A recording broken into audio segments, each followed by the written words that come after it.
All right, let's call the meeting of the Finance Committee to order on January 17th, 2018. Would the clerk please, the temporary clerk, Alderwoman Kelly, would you please call the roll? Alderman O'Brien, Present. myself, present. Alderman Laws, Present. Alderman Clee, Present. Alderman Karen, Alderman Harriet Cathright. Present. Okay. And we Everyone's also in have place? Mr. Kuchen, purchasing manager, and other city personnel, including John Griffin, the CFO.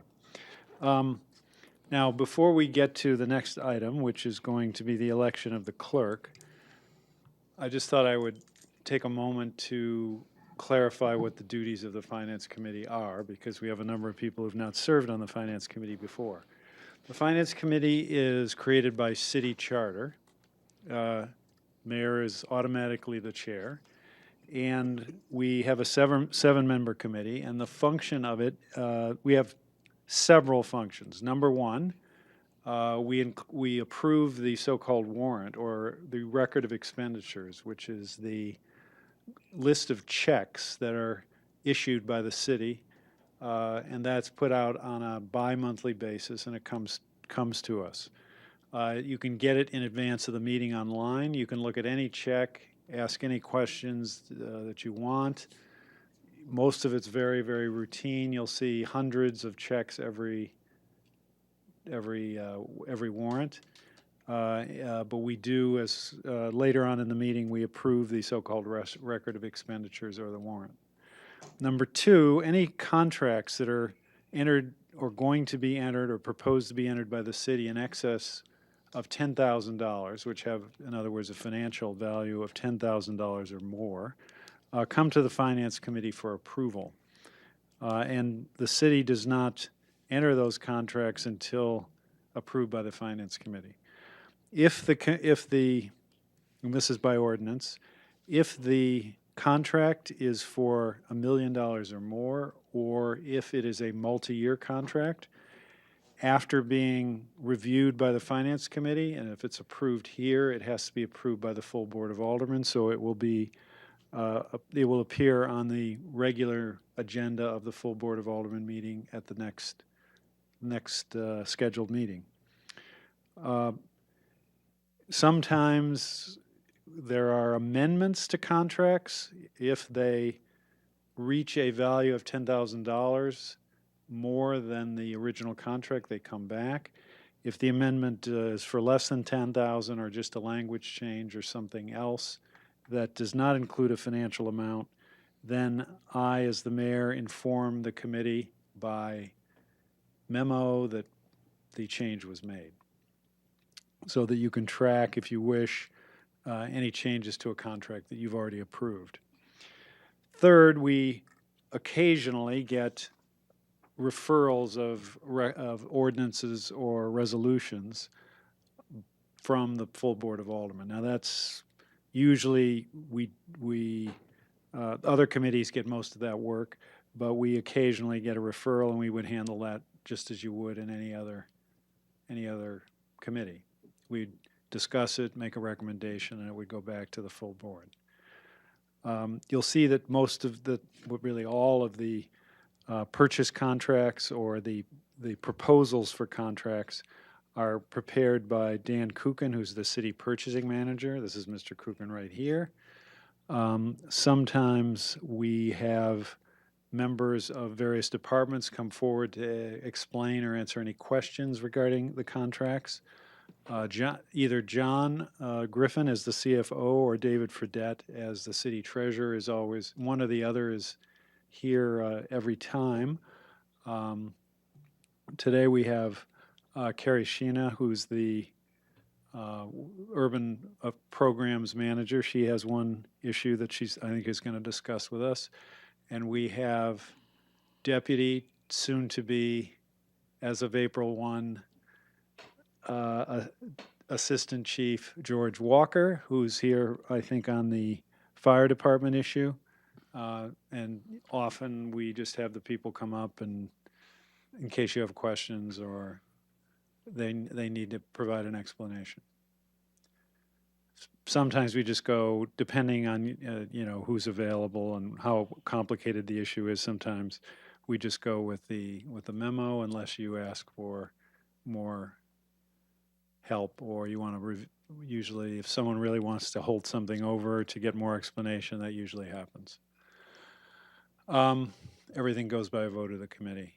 And if you need any assistance or direction, just talk to June Karen, Alderwoman June Karen. She's been on the committee for a long time and knows the ins and outs very well. So are there any questions or comments about that? Alderman O'Brien, anything? All right, so our next issue is the election of the committee clerk. We have Alderwoman Shoshana Kelly as the acting clerk. Is there a nomination? Alderman Laws. The nomination is for Alderwoman Kelly. Is there any other nominations? If not, is there a motion that the nominations be closed? I'll make a nomination that close. Motion that the nominations be closed. All those in favor say aye. Aye. Opposed? Motion passes. All those in favor of Alderwoman Kelly as committee clerk say aye. Aye. And the motion passes, and Alderwoman Kelly will serve as the committee clerk. Next item on the agenda is public comment. Are there any members of the public who would like to come forward and speak to the committee? I don't see any. Therefore, we go to communications. Alderwoman Kelly. From Dan Kukin, Purchasing Manager, regarding the purchase of personal protective clothing and equipment with a value of $11,375. And the funds are available in Department 152 Fire Fund General Fund Operating Budget, as I see. Does Deputy Walker wish to come forward just in case there are any questions concerning this? I assume this is why you're here. Congratulations, by the way. Thank you. I'm sure you'll do a great job.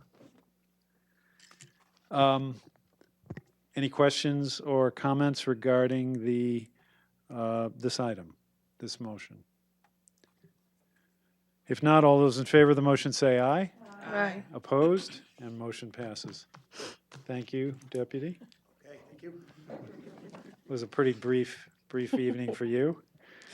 Alderwoman Kelly. From Dan Kukin, Purchasing Manager, contract for lead paint inspection, risk assessment, and clearance services, value not to exceed $150,000. Do you have this part, Department 184? Do you have that on your script? Okay. All right. You've heard the motion. Do we have, I think Ms. Sheena is here. Want to come up? I don't know if you all have met Carrie. She is head of urban programs and has worked for the city for how many years? I just had my 10-year anniversary. Very good. She's very good at her job and knows this federal stuff, the urban programs, the lead grant, the community development block grant, all of those subjects extremely thoroughly. So the motion is to approve this contract for risk assessment and clearance services. But why don't you, because people don't have background in this, why don't you explain what the lead grant is and how this will be part of that program? Absolutely, I'd be happy to. So the lead paint program is a competitive grant funded by the U.S. Department of Housing and Urban Development, or HUD for short. And when it's awarded, it's a 3-year program. This is our 4th grant, and I believe we're up to $11,800,000 for a total amount that the city has received since 2007. The grant is geared toward assisting units that are occupied by low-income households. It can either be an owner-occupied property or a rental property, but whoever lives there must meet those income guidelines. So this contract is we sub the work out to a licensed risk assessor and lead paint inspector who goes into these units after we've qualified them does a comprehensive examination of all the painted surfaces to test where the lead hazards are, and then writes that report and hands it over to our department. From there, we develop a scope of work. We work with the property owners, we bid the project out, and then award it to a lead paint contractor to go in and do that remediation. The program also includes a small pot of money for healthy housing remediation. So we also do an assessment, our staff does that, and that might be looking for air quality issues, mold issues, ventilation, trips and falls, pest infestation. It really runs the gamut depending on the property. So we have a small amount of grant money that we can put toward correcting those issues as well. So after the work is done, this contract covers the inspector to go back in, clear the unit. They actually have to take dust wipe samples and send it to a lab to make sure that it's safe for the family to return. And we have to do approximately 150 units under this grant. Since we've started, we've done just over 500, not including what we'll do under this upcoming grant.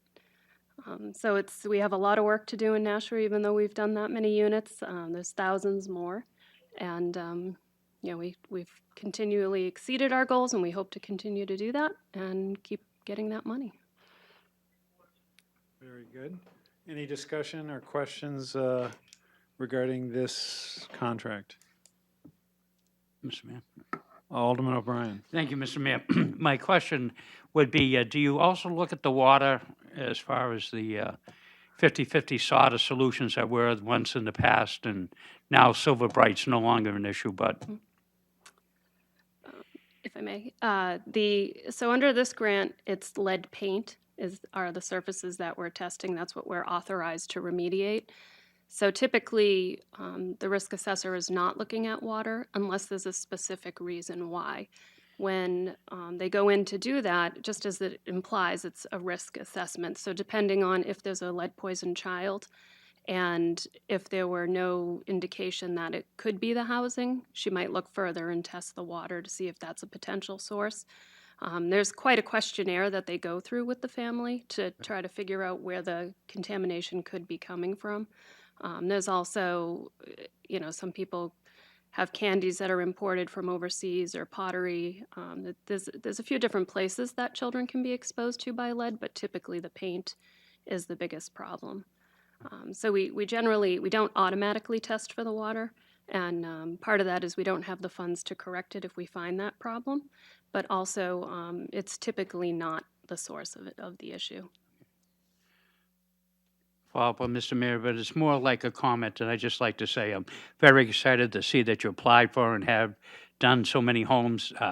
Knowing Nashua, we have quite an older community that lead paint was used quite extensively at one time, before the hazards were even known as compared to today, and through construction, banging and chipping and different things comes up, and anything to do to protect the children particularly, they may inadvertently gnaw on a windowsill or something like that. This is something that's good, and I thank you for doing such. Keep going, thank you. And this is a competitive grant, so the performance on prior grants is a big factor in whether we get the money again, which we successfully were awarded several months ago. Yes, we had an effective start date of December 15th, so we're just hitting the ground running now. Right. Any other questions or comments? All those in favor of the motion say aye. Aye. Opposed? And the motion passes. Thank you Have very a good much. evening. Now we have Mr. Ibarra, who is the street superintendent, superintendent of streets, is here to discuss the next item, and he's coming forward. Alderwoman Kelly. Dan Kukin, purchasing manager. Reason purchase of Henderson liquid anti-ice spraying system, value of $245,993. And maybe you could explain what we're up to here, where the money came from, and what we're trying to accomplish. Okay. The money funding this particular venture is part of that $1.3 million from the state that was given to the city in a one-time investment. Anything to do with bridges or roads or maintenance of those you can spend those funds on. So we're trying to keep up with the technology and treating the winter conditions. We've attended a lot of conferences related to snow and ice, and it seems the way many states are going in the treatment of the winter conditions is brining, salt brine, salt water. Sometimes mixing sugar items like beet juice or molasses with it to get a more effective operating temperature. You can reduce your use of salt through brine making. This will be allowing us to make and store load trucks. We can make between 6,000 and 9,000 gallons an hour with this particular setup. Load our own trucks, 3 trucks at a time. There'll be 3 filling stations. The liquid application would be like you see out on Route 3. We've seen the state putting down the brine prior to a storm. So typically our operation now, we go out and pre-salt just before an event because we're putting down dry rock salt. Dry rock salt needs the moisture to start the chemical reaction. So it doesn't work until it's gotten wet. When you put liquid brine down, it's going to be activated right away.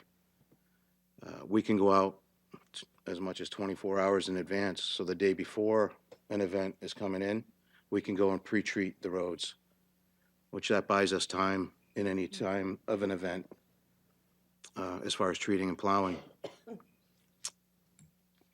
I guess that sums it up. Liquid application is 1 tank you'll see in the setup, and then we have a pre-wet system. So those are saddle tanks that'll go on the side of our V-box spreaders, so we can wet with liquid brine as we're applying the rock salt. So there's just a couple different applications for that material. It'll reduce salt. I've seen numbers as far as 30% reduction in salt cost. The city gets an annual highway block grant of about $1.4 million, and that goes up a little bit every once in a while. This was a one-time addition of $1.3 million, which could be used towards paving or anything related to road maintenance or treatment. So we decided, we've already embarked on a 5-year paving plan of action. So we'd already committed to that. So we in the last year decided to devote the money to equipment to help maintain roads and a few other projects. So this, as the superintendent said, will help snow operations by enabling people to go out, trucks to go out with the brine solution, not well in advance. They don't have to wait till the storm starts, put it down on the streets. It will probably enable broader coverage, may reduce salt costs, and will help abate a growing environmental problem, which is we're finding more sodium in the river, the Nashua River, and I think the Merrimack as well, which is coming from the snow removal operation and is something that DES monitors and that we report to DES. So this will help abate that while really improving snow removal operations at the same time. So that's kind of the purpose behind this. But you may have questions or comments, which we're available for. Does anybody have questions or comments?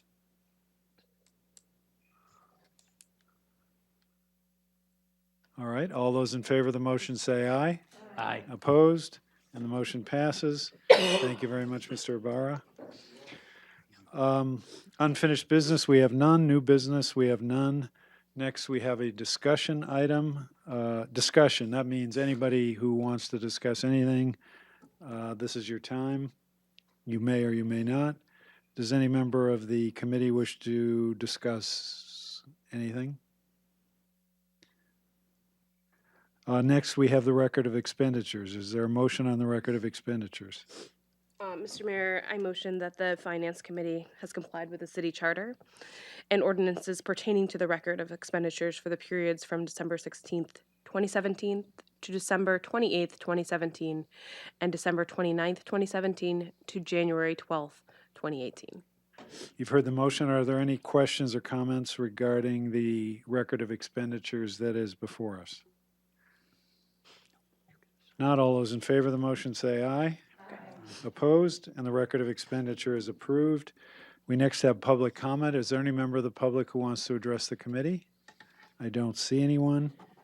Does everybody, why doesn't John come up? I don't know if you've met John before. Mr. Griffin is the CFO, Chief Financial Officer for the city.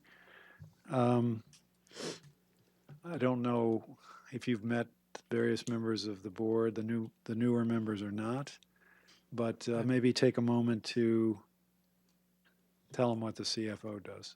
Sure. John Griffin, CFO. I've been with the city since August of 2010, a few years after Kerry came on board. I've enjoyed a lot, learned a lot. As far as my duties generally are budget-related, both in terms of developing the budget, proposing the budget, along with the mayor, and reviewing the budget as we go forward. Another key component of the CFO is working with the treasurer and the accounting department in the rating calls that we have annually. As you know, we issue a fair amount of bonds annually. The rating calls, we're talking to Standard & Poor's and Fitch Ratings. And last year, we were excited. We got a AAA rating from Standard & Poor's, and you'll be able to read those online, the Fitch reports and the Standard & Poor's. But in addition to that, as we finalize our comprehensive annual financial report called the CAFR, that's where you get a lot of information, and that's the information that the rating agencies base their opinions on. Now, the CAFR as well is really our annual audit. Melanson and Heath conducts our annual audit, which is done typically August through October. We close the books, and we've been fortunate for several years to have an unmodified opinion, which means there are no material concerns on the part of the independent auditor with regard to the city's operations.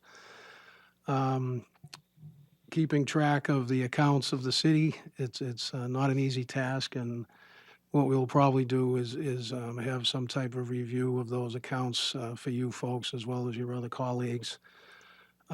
We do participate in the City Academy where we go into a little bit more depth in the CFO's area. My responsibilities are overseeing the assessor, the treasurer collector, motor vehicle, accounting, purchasing, GIS, and risk management, which is a very important part of the city's operations. As the mayor indicated, David Fredette and I tag team. I usually attend the second meeting of the month. David attends the first meeting, and we're here for any questions.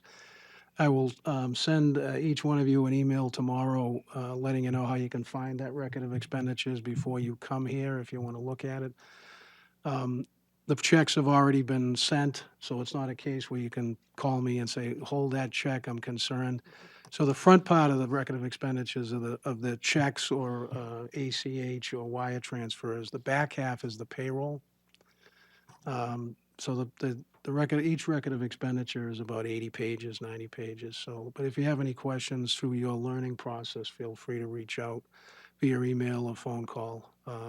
We'll try to get you the right answer. Basically, what happens if the question comes in and there's more than one, I determine which group should get that question, and we get right back to you, hopefully in advance of this meeting. We usually publish that record of expenditure on the Friday before your meeting, so you'll have time. But I'll explain that. I think it's important. The mayor did a nice job explaining it, but I think getting to it on the webpage, financial reports, you can just click on, and there's a lot of great information there. Especially if any of you will be attending the Budget Review Committee meetings or seeing how that process goes. So with that, hopefully it didn't take too much of your time, but I look forward to working with each and every one of you, and the door's open if you need some help and assistance. Thank you. So does anybody have any questions for John? Mr. Griffin, CFO? All right, well, thank you very much. Thank you. Appreciate it.